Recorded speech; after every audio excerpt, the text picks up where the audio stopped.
And good morning from Denmark. Busy walking street behind me, and people are hustling and bustling this morning. I've had breakfast, I've had my coffee, I'm ready to go. I hope you are too. Pastor Bob's Coffee Break coming up next. Anybody want coffee?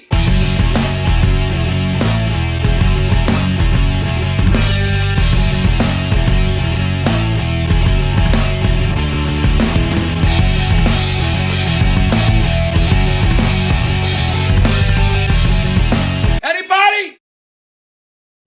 Well, thank you for joining me today. Just finished a wonderful, wonderful festival in Switzerland called the Elements of Rock. I wanted to share a couple things from my heart this morning that I shared with them yesterday morning in our church service that I want you to know also. I felt like it's not just for them, it's for all of us.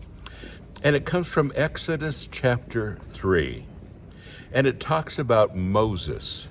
Moses is out tending the flock, his father-in-law's flock, and all of a sudden there's a burning bush. And out of the burning bush is a voice, and he knows that it's God. God has done that several times, just saying, burning bush. You remember that that's happened before. Well, and would happen again.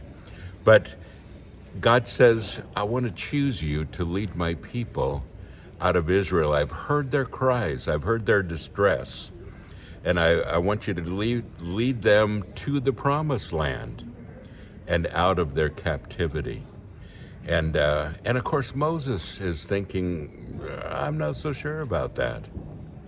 He wasn't a very good speaker. He had problems speaking, the Bible tells us. And he didn't see his potential at all. And here he was, a simple man with a flock and a shepherd's stick, a long pole. And he was standing there, and that's, what he did. And God says, I want you to lead my people out of captivity. I want them to be free. I don't want them to be slaves anymore. And Moses says, you want me to do what? What? And so God says, take that stick, that staff, and throw it on the ground. And he did. He threw it on the ground and immediately became a snake. And Moses jumped back and he thought, I'm afraid of this. What just happened?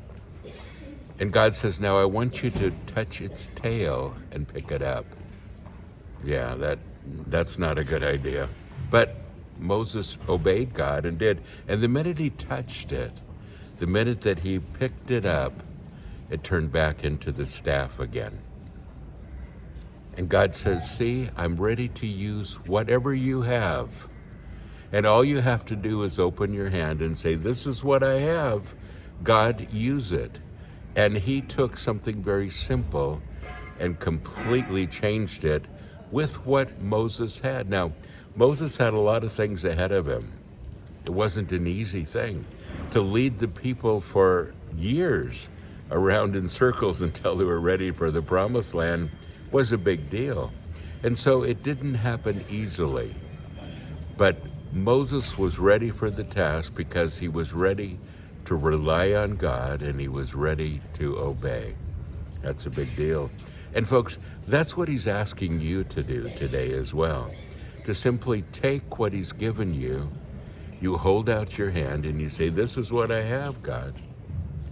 And use this in mighty ways. That's what Moses did. Was Moses capable? No. Did he have the right schooling? No. Was he an eloquent speaker? No. Was he as handsome as Pastor Bob? Probably not. What did he have? A heart that was willing to follow God and was willing to do what God was asking him to do. And God knew that he could. And folks, God knows that you can as well. And so whatever you have that you've been thinking, I don't have anything, I'm not good at anything, I don't have a degree, etc., God doesn't care. God sees your potential and he's ready to work with you. And I like that part because he can work with even people like me and you. Folks, don't forget, you are blessed. So go and be a blessing.